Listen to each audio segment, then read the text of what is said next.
मैं प्रस्ताव करता हूं कि बिहार राज्य मदरसा शिक्षा बोर्ड संशोधन विधेयक 2024 स्वीकृत हो। बोलेंगे, बोलिए। माननीय अध्यक्ष महोदय, मदरसा एजुकेशन बोर्ड एक माइनॉरिटी इंस्टीट्यूट है, स्टैट्यूटरी संस्था है। सर, इस सदन में हमारा और आपका आना और आपका संरक्षण देना सबसे बुनियादी काम है कि संस्था कानून बनाने के लिए, और कानून बनाने में जल्दबाजी नहीं करनी चाहिए, हमारा बुनियादी काम है। और यहां पर मैंने अब तक जो 4 बार विधायक बना और 12-13 सालों का मेरा अपना तजुर्बा रहा है कि एक कॉमा और फुल स्टॉप भी चेंज नहीं होता है जो बिल को पेश किया जाता है। हाँ पक्ष और ना पक्ष यही दोनों शब्द दोहराए जाते हैं, और नतीजा ये होता है कि जल्दबाजी में बनाए गए कानून में एक साल में 3-3 बार संशोधन आया है। इसलिए मैं आपसे निवेदन करूंगा महोदय कि आप नई परिपाटी को कायम कीजिए और इन मुद्दों पर खुलकर लोगों को बात करने का मौका दीजिए।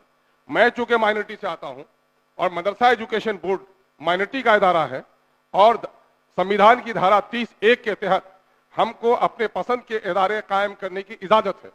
और ये सरकार जो सन 1981 का मदरसा एजुकेशन बोर्ड अधिनियम है उसके खिलाफ इस बिल को लेकर आई है। धारा 5 जो गठन की बात करता है, आप अगर इसको पुनर्गठित करना चाहते हैं तो आप उसमें तरमीम लेकर लाएं, लेकिन इसमें धारा 29 है। धारा 29 में आपने जो तब्दीली लाई है महोदय, ये बड़ा आपत्तिजनक है। आपत्तिजनक ये है कि आप बोर्ड को विघटित कर देते हैं।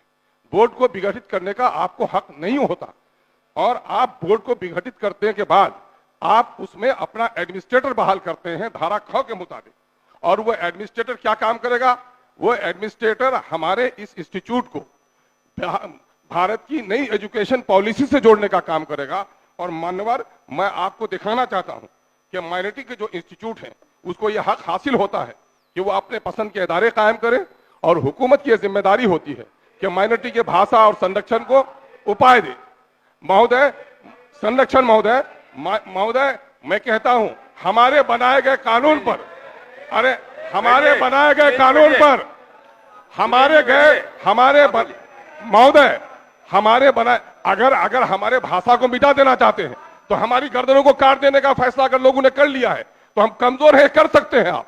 लेकिन अगर न्याय स्थापित है, लोकतंत्र जिंदा है और लोकतंत्र के आप संरक्षण है, तो हमारी बातों को सुननी चाहिए। मैं ये कह रहा हूं कि जो कुछ सर आप सुन रहे हैं सर, मैं आपका आभारी हूं सर, मैं आपका आभारी हूं सर। मैं आपको सर बताना चाह रहा हूं सर कि सुप्रीम कोर्ट के केस 2014 के case number 18, 2014-18 supreme court case number 1 Paramavati education cultural trust versus union of India के मामले में जो आया है 5 बेंच कॉन्स्टिट्यूशनल बेंच के जरिए से जो जजमेंट आया है सर, उस जजमेंट में यह कहा गया है कि साहब एनसीईटी की पॉलिसी RTE 2009 का मदरसा और माइनॉरिटी स्कूल में चाहे ग्रांट देते हो या ग्रांट नहीं देते हो, आप राइट टू एजुकेशन के तहत नई शिक्षा पॉलिसी को हमारे इदारे में कायम नहीं कर सकते हैं। हम जितना चाहेंगे, हम अपग्रेड करने के मुखालिफ नहीं है। एजुकेशन सिस्टम को अपग्रेड कीजिए। अब तक सरकारों ने कभी भी मदरसा एजुकेशन में साइंस के एजुकेशन के लिए न टीचर बहाल किए, न टीचरों की जगह बनाई, न आपने मकान दिया।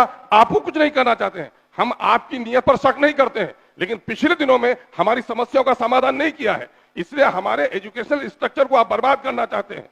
चूंकि आर्टिकल 31 जो अकलियतों को अपना तालीमी इदारा कायम करने का देता है, उसमें कंपल्सन नहीं है कि बिहार की नई एजुकेशन पॉलिसी हम पर आप कायम करें।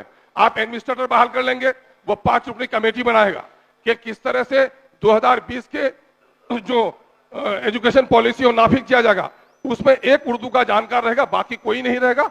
आप एडमिनिस्ट्रेटर को बहाल करने देना चाहते हैं तो हमारे बोर्ड का होगा क्या? मैं चाहता हूं कि आप धारा 5 में तब्दीली लाए उसके पुनर्गठन के लिए।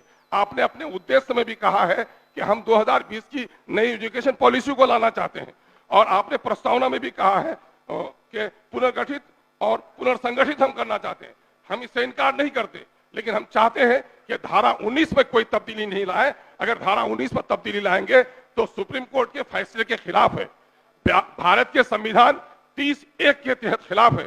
इसलिए हम ये कहते हैं, आपसे हम जल्दबाजी नहीं करने के लिए कहते हैं, हम एक निवेदन करते हैं कि आप इसे परवर समिति में भेज दीजिए और कुछ दिनों के लिए समझने का मौका दीजिए। अगर माइनॉरिटी के हित में काम करते हैं तो माइनॉरिटी के एमएलएज हैं, माइनॉरिटी की हमारी संस्थाएं हैं, हमारे एजुकेशनल एक्सपर्ट्स हैं, उसके साथ एक बहस कर लीजिए, समझा दीजिए। हम आपकी नीयत पर शक नहीं करते हैं, लेकिन हमें समझने का मौका दीजिए।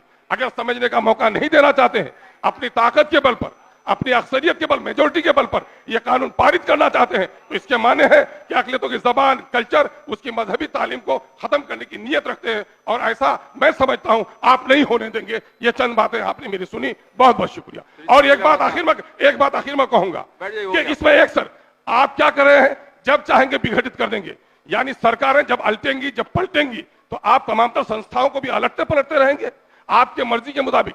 3 साल के लिए, 5 साल के लिए क्या चेयरमैन हो गया, रहने दीजिए। अलटते पलटने का असर संस्थाओं पर पड़ने मत दीजिए। बहुत बहुत धन्यवाद सर। श्री शकील अहमद खान।